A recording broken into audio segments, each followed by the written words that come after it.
এই শীতের সন্ধ্যায় যদি থাকে গরম গরম এরকম মুচমুচে চিকেন কাবাব, তাহলে কেমন হয় বলুন তো, তাও আবার ব্যাঙ্গালোর স্টাইলে। আর সাথে থাকে যদি এরকম গ্রিন চাটনি, তাহলে তো আর দেখতেই নেই। চলুন আজ আপনাদের সাথে শেয়ার করব ব্যাঙ্গালোর স্টাইলে চিকেন কাবাব। ভিডিওটি প্রথম থেকে শেষ পর্যন্ত দেখার জন্য অনুরোধ রইল।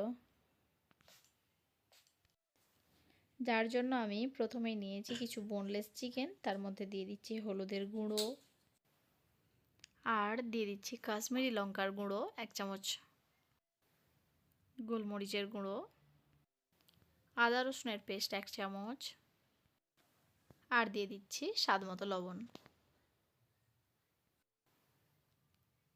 এবার সব কিছুকে হাত দিয়ে ভালো করে মেখে নিচ্ছি। চিকেনটা ভালো করে ম্যারিনেট করে নিয়েছি, এবার রেখে দিচ্ছি এটাকে 1 থেকে 1.5 ঘন্টার জন্য। আর তার সাথে বানিয়ে নিচ্ছি গ্রিন চাটনি, যার জন্য নিয়ে নিয়েছি বেশ খানিকটা ধনেপাতা আর পুদিনা পাতা, আর নিয়ে নিচ্ছি আদা কাঁচা লঙ্কা, আর একটু টক দই দিয়ে এর একটা মিহি পেস্ট বানিয়ে নিচ্ছি। ব্যাস, তাহলেই তৈরি হয়ে গেল গ্রিন চাটনি। 1.5 ঘন্টা পর এবার ওই ম্যারিনেট করা চিকেনটাতে দিয়ে দিচ্ছি একটা গোটা ডিম, আর দিচ্ছি কর্নফ্লাওয়ার। ডিম আর কর্নফ্লাওয়ারটাকে দিয়ে ভালো করে মিক্স করে নিচ্ছি। ব্যাস, হয়ে গেছে, কাবাব কিন্তু ভাজার জন্য একদম রেডি। আর এদিকে একটা কড়াইতে তেল গরম করে নিয়েছি, নিয়ে একটা একটা করে চিকেনের পিসগুলোকে দিয়ে দিচ্ছি ভেজে নেওয়ার জন্য। লো টু মিডিয়াম হিটে ভালো করে ভেজে নেব।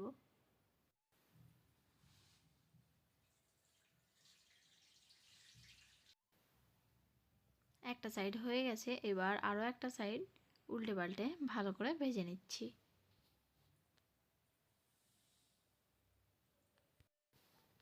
পকোড়াগুলো খুব সুন্দর লাল লাল হয়ে ভাজা হয়ে গেছে, এবার তুলে রেখে দিচ্ছি অন্য একটা পাত্রে। ব্যাস, তৈরি হয়ে গেল একদম ক্রাঞ্চি ব্যাঙ্গালোর স্টাইলের চিকেন কাবাব। ভিডিওটি কেমন লাগলো অবশ্যই কমেন্টে জানাবেন, আর ভালো লাগলে একটি লাইক করবেন। ভিডিওটি প্রথম থেকে শেষ পর্যন্ত দেখার জন্য সকলকে জানাই অসংখ্য ধন্যবাদ। এরকম আরও ভিডিও দেখার জন্য চ্যানেলটি সাবস্ক্রাইব করে পাশে থাকবেন।